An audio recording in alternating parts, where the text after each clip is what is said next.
The deep ocean is beautiful.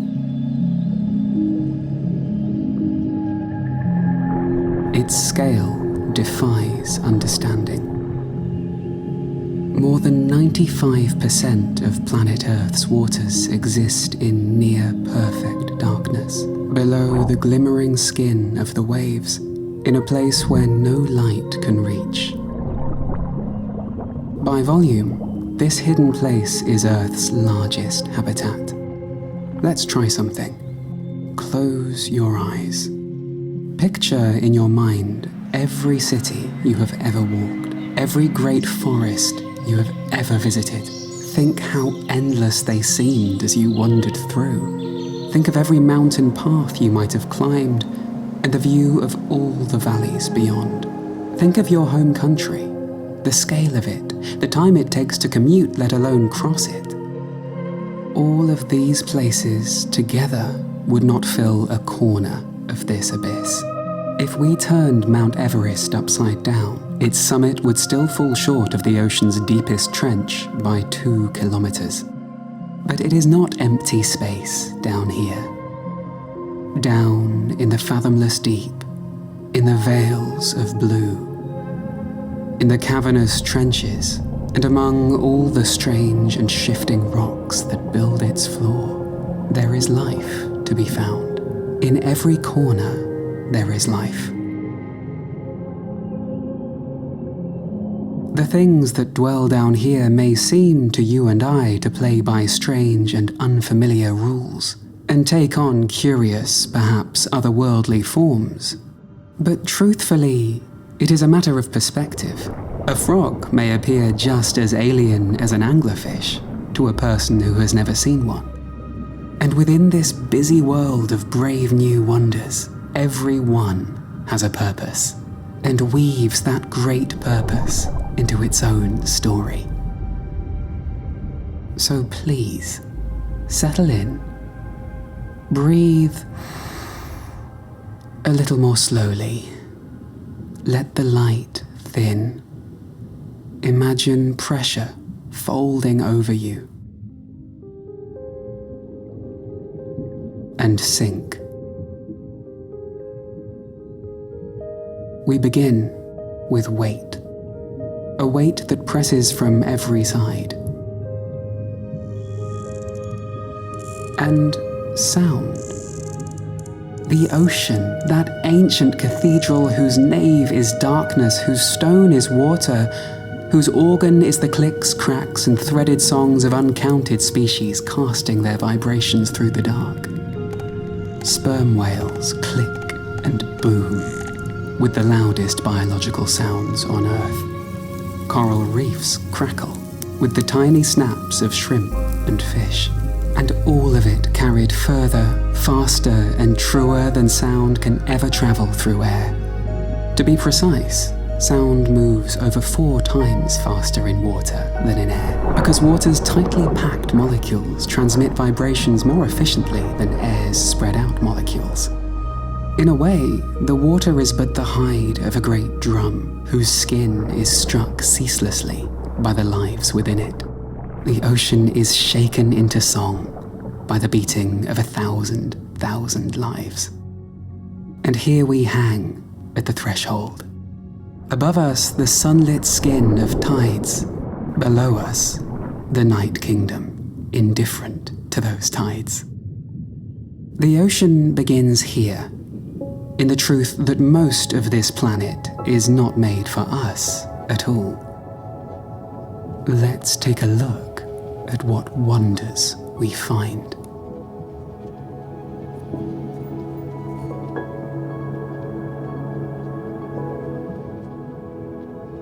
Let's begin, as these films rarely do, at the bottom for once. Here, at the far depths of the ocean, lies the Abyssal Plain, a vast, seemingly desolate expanse of flat seabed that stretches across more than half of Earth's surface, unfolding in depths between 3,000 and 6,000 meters beneath the waves. It is among the flattest, most uniform landscapes on our planet, with long slopes so subtle they may vary only a meter or two over kilometers, For there is no wind here. The currents are gentle, and all that falls from above has only to lean into the pull of gravity and settle.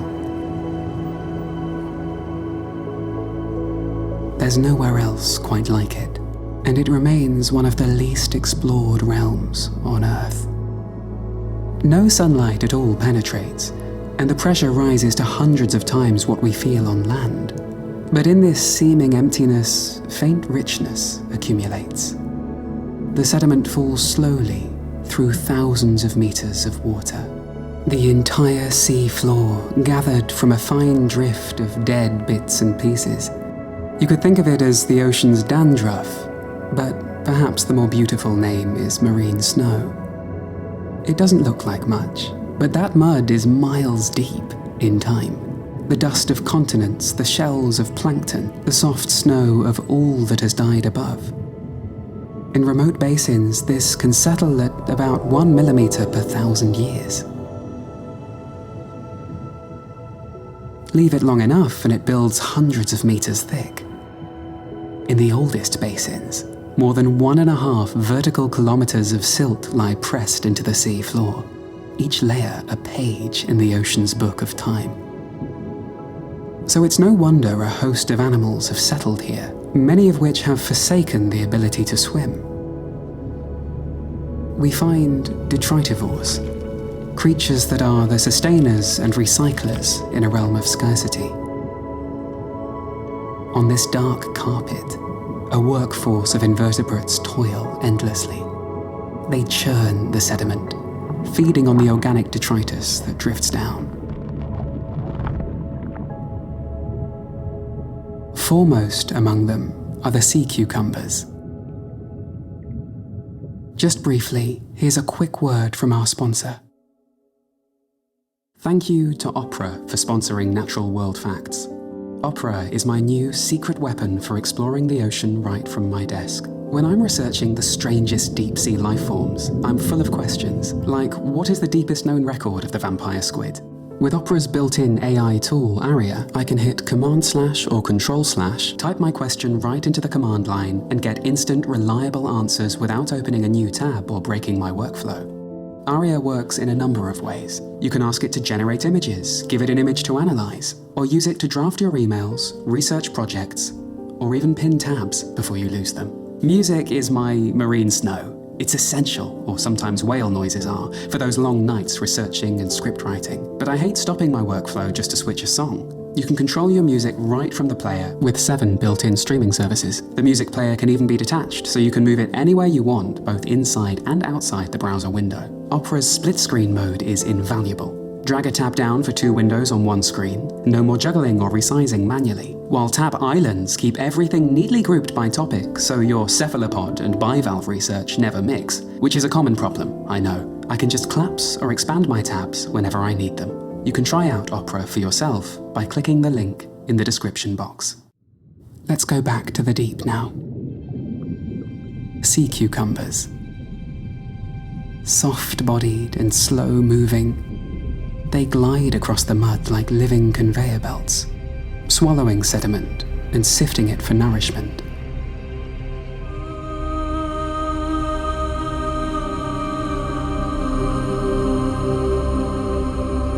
What passes through their bodies emerges cleansed, the grains turned over and renewed. In some regions, the sea cucumbers make up the vast majority of visible life on the abyssal plane, processing the seafloor as earthworms do in soil. It is this unseen engine that keeps the deep alive.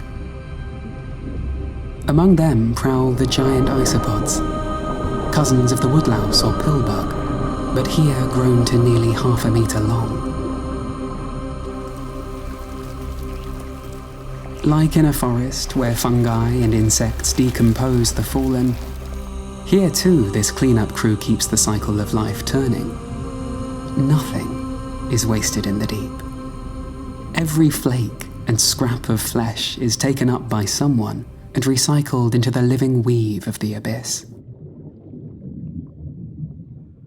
Sometimes the plane receives a little more than drifting dust. A tree that once stood tall on land, or an old wooden ship, may be churned by storms into the open sea. As it sinks, it becomes what is known as a woodfall. Colonies of wood-boring clams and microbes make quick work of its fibers, releasing nourishment into the water. Around them, a small but thriving community gathers, feeding until the last sliver of timber dissolves into the plain. What makes this so remarkable is the fact that there are organisms and microbes here in the deep that rely almost entirely on wood. Wood that can only grow thousands of meters above and on land.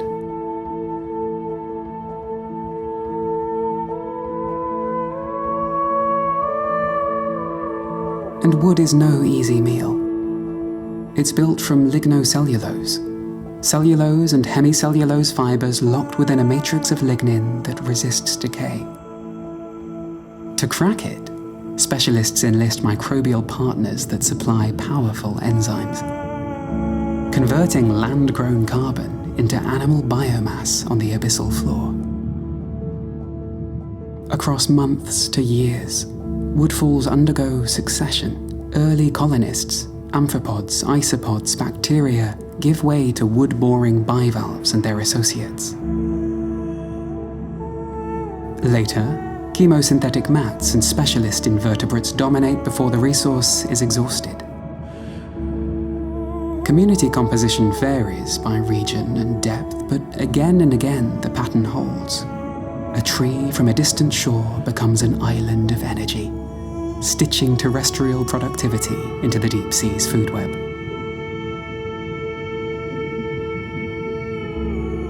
The hungers here are able to vanish an entire ship in under 100 years, typically leaving behind only the metals that could not be digested. Like these tryworks, the metal pot used on whaling ships to melt fat from whale blubber.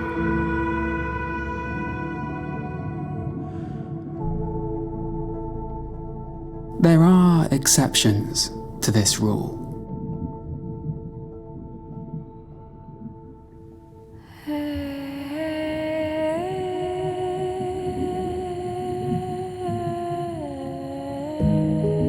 For in March of 2022, the wreck of Ernest Shackleton's ship Endurance was found with all its wood intact, 107 years after it was lost in 1915. Situated 10,000 feet below the ocean's surface in Antarctica, it appears suspended in time. This is because woodfalls here are rare, and animals in the Southern Ocean have not adapted to use wood as a food source. With the nearest landmass, Antarctica, being devoid of any trees, there's been no pressure to do so. It would be silly to rely on wood here. In addition, animals that are capable of breaking down wood are unable to migrate this far south. The sharp temperature gradient at the Antarctic polar front serves as a barrier to these animals. But despite hosting no fauna that is able to digest the wood itself, Endurance is still an oasis of life for deep-sea creatures that use it as a solid surface to attach to. The colonizers of Endurance are predominantly filter feeders, making use of specialized appendages to pull organic particles out of the ocean. Those same bits of dead animals we saw earlier. Sea lilies, a type of echinoderm closely related to starfish, use hair-like structures to adopt this way of life, living alongside sea squirts, which instead trap food by cycling water in and out through tube-like siphons.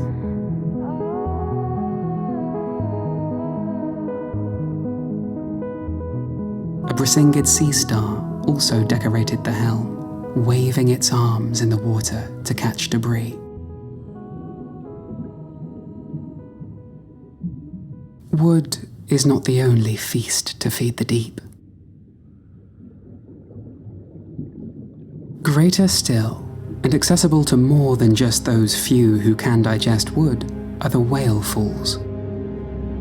The final descent of an ocean giant. When a whale dies, its body drifts downwards, a slow and silent collapse through the dark until at last it strikes the seabed. First come the scavengers, sharks, isopods, hagfish tearing the flesh. Then, as the skeleton remains, sulfur-loving microbes colonize the bones, feeding yet another succession of worms, mollusks, and crustaceans. An entire ecosystem, rising out of the silt from a single death, and lasting for decades, even centuries, as the carcass becomes an island of life.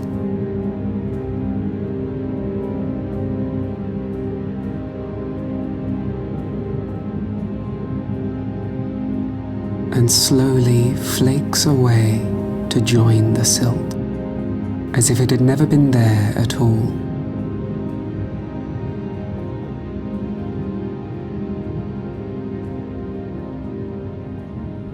In times of famine, many of the animals here can endure for years without a meal.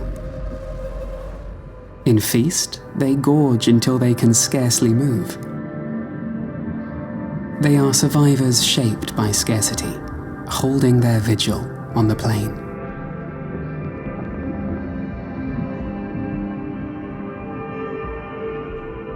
The dark waters that hang and swirl above the abyssal plains must, to these seafloor denizens, appear as the sky appears to us. They have no concept of another interface above it, of a place full of air and clouds and birds, nor the layer above that, full of stars adrift in a cosmic expanse wherein there is no medium for life at all between the celestial giants. No, to the animals of the deep sea floor, there is only the silt below and the void above. And from that void come strange visitors with wings and tendrils and all manner of unfamiliar bodily forms that give them effortless grace in the drifting blue. These animals that visit the sea floor do so because the plain offers what the open water cannot: a chance to feed, to rest, or to reproduce. Enormous sixgill sharks descend from the darkness, drawn by the scent of carrion or the movements of scavengers already at work. Heavy-bodied, slow, and possessing one extra gill compared to their shallow water shark relatives, due to the low oxygen levels down here, they can grow longer than 4 meters. Some even reaching 6, the length of a minibus.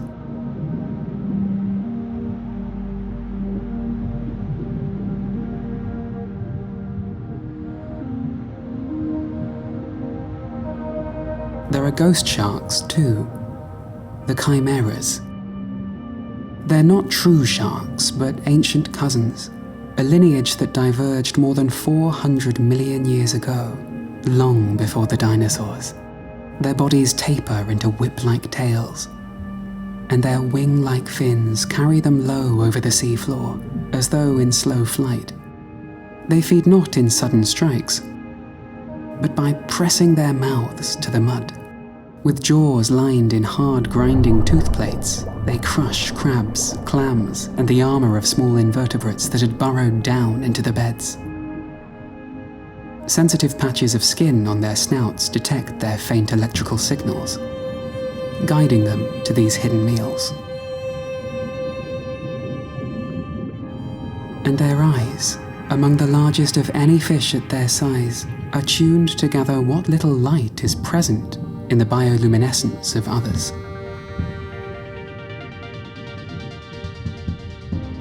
But then, something unspools from the dark. Fins broad. arms falling in long fine threads that trail over stone.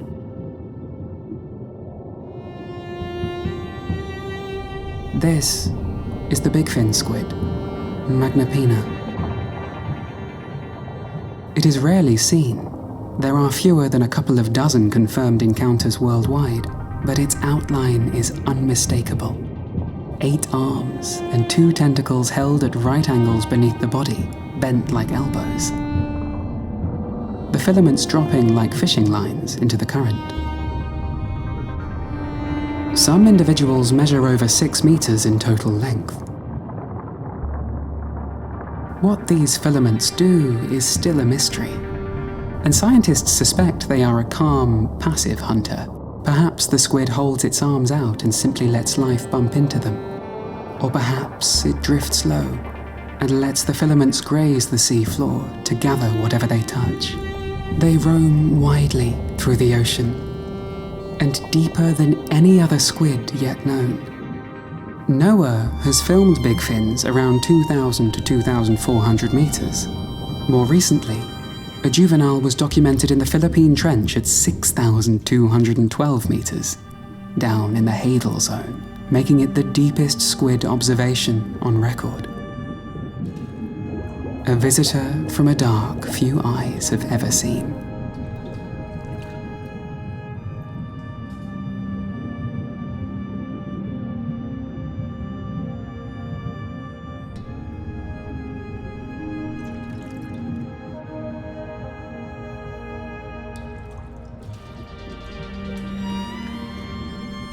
From the same dark waters drifts a colony that looks like a tangle of pale threads.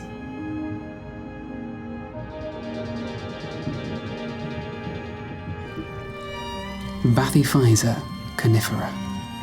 The so-called flying spaghetti monster. Yes, that's its actual common name. Its tentacles carry batteries of nematocysts for stunning prey, fishing the dark with long, unbranched stinging lines. And it's not one animal, but many, specialized zooids joined into a single organism, with a gas float above and a trailing line of feeding and reproductive bodies below. A true interstellar arc, or generation ship. Even their reproduction follows the logic of a ship seeding new worlds. Colonies are unisexual, all male or all female, and grow reproductive zooids called gonophores in clustered branches along the body. These produce eggs or sperm that are released into the water where fertilization occurs.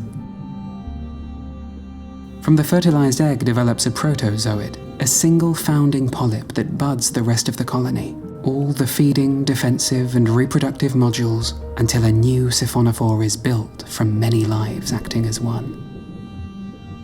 For these wanderers, the seafloor is not a home as it is for the mud dwellers, but a station, or perhaps a drive-through. They return again and again, brief visitors to the mud-bound world before drifting back into the void. To the creatures anchored below, they must seem as fleeting and strange as migrating birds do to us. Beings from another place, alighting only in passing, leaving wonder in their wake. If we follow the abyssal plains until the rock beneath it runs exposed, and so far unentombed by all that silt, we come, eventually, to the very seams of the earth, where the crust is being pulled apart. Here, where seawater seeps into cracks in the crust, it is superheated to extraordinary temperatures.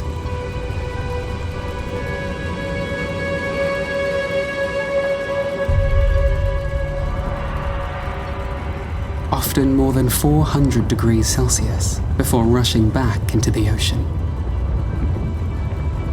The erupting water carries with it a wealth of dissolved minerals, stolen from the rocks far below.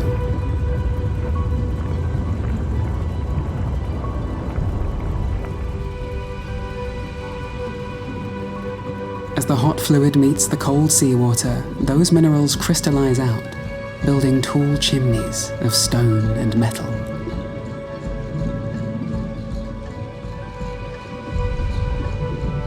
great plumes rise from their crowns. Some of these are black smokers. They emit dark, billowing clouds rich in sulfides of iron, copper, and zinc. Together, these vents form entire fields, sometimes hundreds of meters across. But their greatest marvel lies not in their mineral towers, but in what life gathers to them. The life that makes sanctuary in the chemical mix.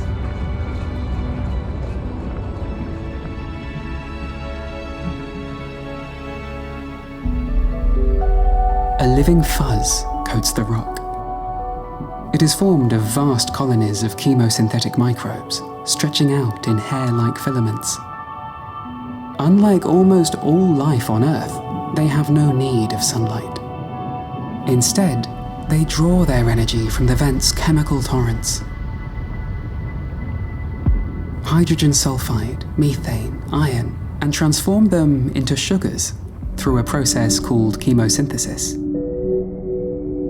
This quiet alchemy is the foundation of an entire community, sustained not by the sun above, but by the fire, water, and stone below.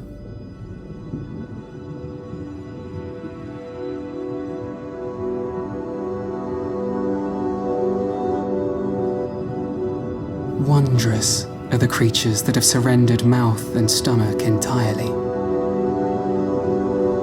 The giant tubeworms, Riftia pachyptila.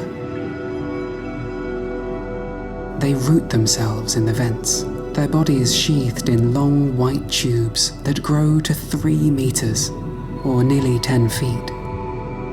It's hard to tell through a screen, but some of these worms stand so tall as to dwarf any human being that has ever lived.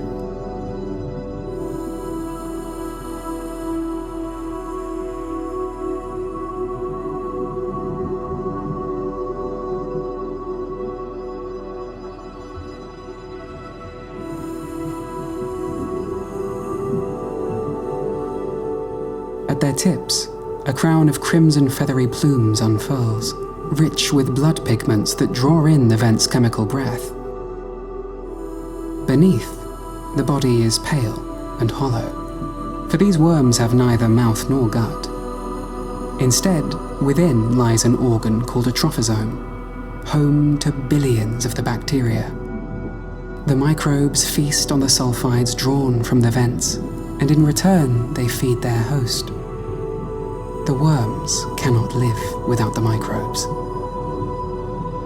Neither, for that matter, can its neighbor, the Pompeii worm. This builds fragile U-shaped tubes along the walls of black smokers, where the water temperature can soar above 80 degrees Celsius. Yet it survives because of these microbes. Along its back, it grows a fleece of these bacteria, fed and encouraged by the worm's own mucus secretions. In return, they insulate the worm from the extreme heat, detoxify the chemicals, and provide nourishment. To us, it seems impossible, but here, it is simply another niche filled.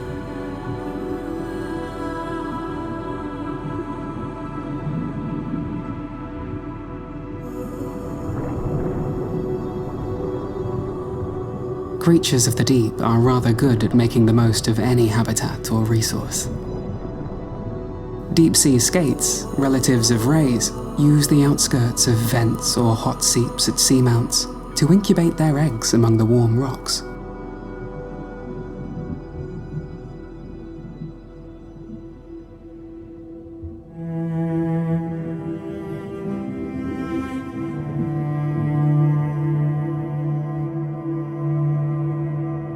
It's an approach shared by some octopuses too.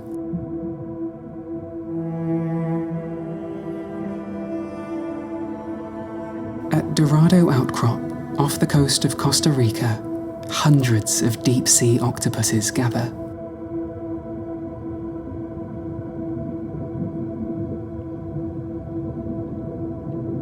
The females settle in crevices warmed by hydrothermal seepage, curling around their eggs in patient vigil.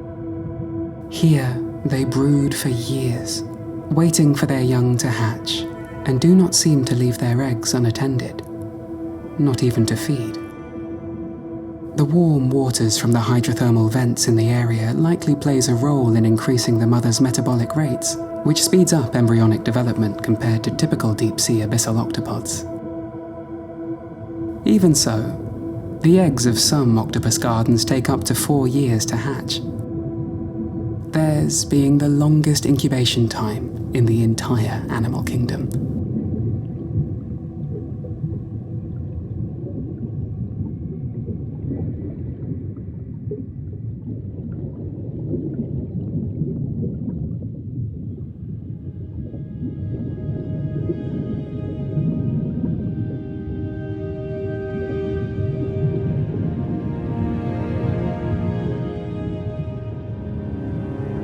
Beyond the vents and seeps, on the flanks of other seamounts, lie more sanctuaries.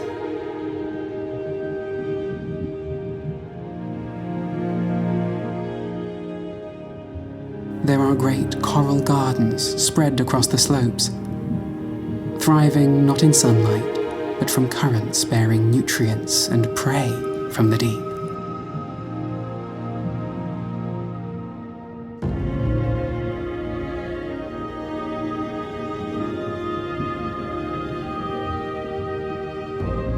Among them rise vast sponge grounds, their slow-growing bodies filtering the water, providing habitat and shelter for countless creatures.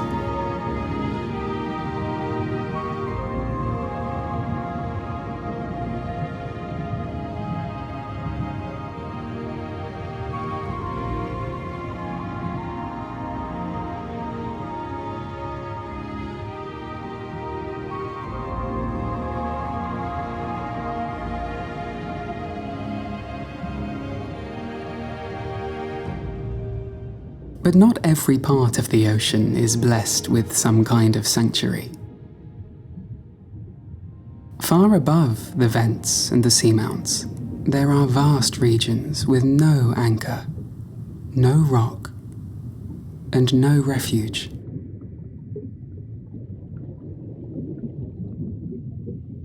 What of the inhabitants of this place?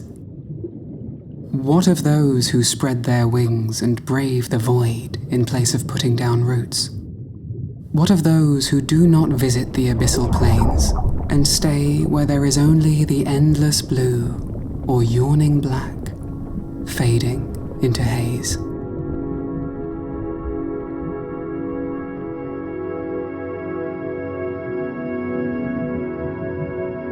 Their survival becomes a game of concealment.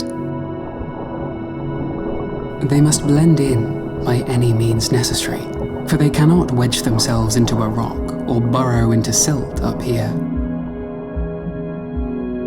There are 3 subdivisions we can attribute to the adrift. Those who wish to be seen, but not as they are, like the swordtail squid, which mimic the appearance of a nearly nutritionless, stinging siphonophore, in the hopes it makes it seem unpalatable. There are those who wish to be seen, but only in part, like the famous anglerfish, relying on its lure to entice prey.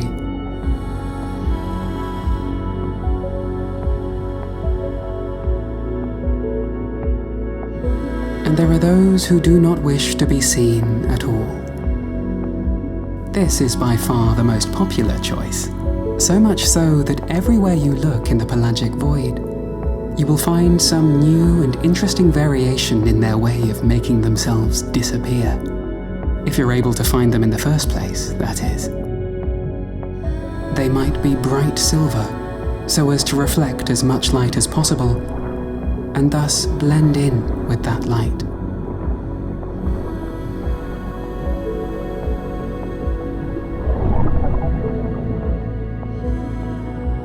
They might be dark red and vanish completely, for red wavelengths of light are filtered out at shallow depths.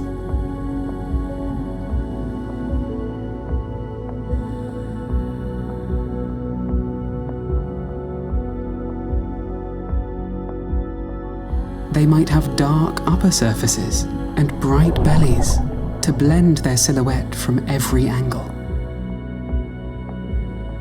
Or they might be simply invisible, a luxury option not afforded to animals outside the ocean world. For it is only here in this exclusive club that the absence of damaging UV rays from the sun can release these animals from their need for protective pigmentation. Here be nature's true spectres.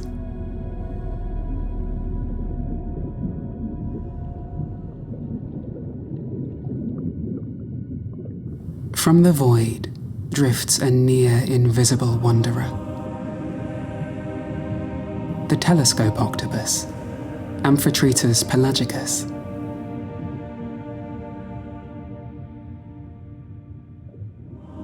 Gelatinous and almost colourless, with 8 equal arms, it spends its life suspended in open water across the Indo-Pacific.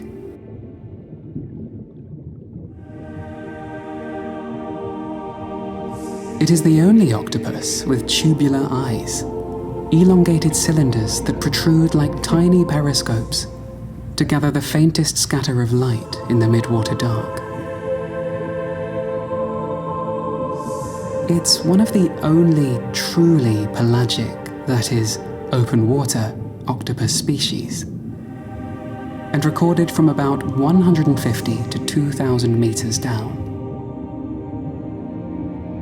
The vast majority of octopuses are demersal, meaning they live on or near the ocean floor,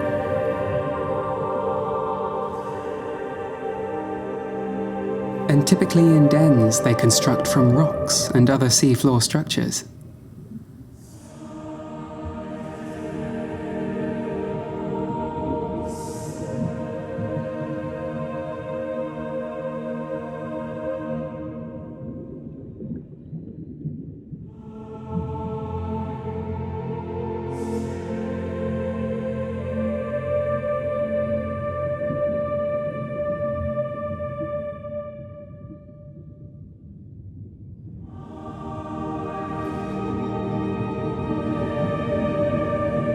Not so with the telescope octopus. Transparency hides its outline, and those tubular eyes widen its view, helping it watch for the bioluminescent glow of predators, prey, and passers-by in 3 dimensions of night. It is perfectly suited to remain suspended here forever.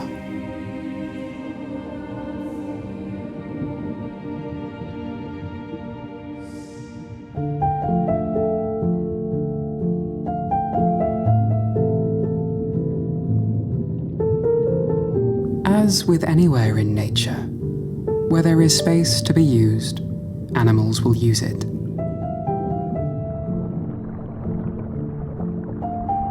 In a space as large as this great void, many of these pioneers have spread their forms to become giants.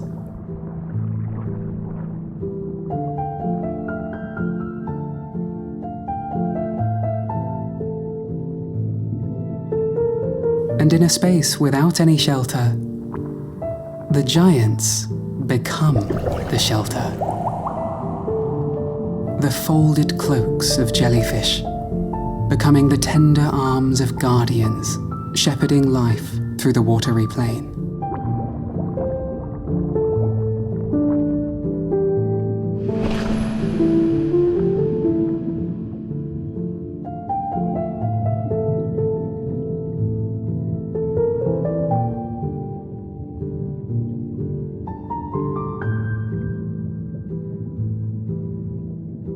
Jellyfish lack a central brain. Instead, they run on diffuse nerve nets that sense touch, chemicals, and light, with neurons coordinating the bell's swimming strokes. Around the bell margin sit sensory hubs, and in some groups nerve rings, that help time each contraction and gather the world's signals. In this way, a web of nerves choreographs a body made of 98% water and 2% gelatinous mesoglia, all finely attuned to minute changes and stimuli that you or I will never feel. Yet these physically simple life forms are far more than just sufficient to survive the dark sea. Just as we only really know the land, and the mud dwellers only know the silt, here in the void, the dark and the current, and its echo of the uncounted sounds and living light, are all that these drifters will likely ever know. And the lights of an ROV are all they may ever know of us. That is their world, as it is the largest part of ours. And it is not to be overlooked. The ocean does not begin at the shore. It does not end at the horizon. It's not a surface to be crossed, nor a backdrop for weather. It begins in the clouds, in the rain, in the rivers that run down to meet it. It begins wherever salt is carried and wherever tide is felt. We think of the sea as flat and blue and empty, but this is its greatest illusion. For the ocean is not at its heart an expanse of waves. It is an interior, the hollow of the world that drops away beneath us. It is a home, and it is beautiful.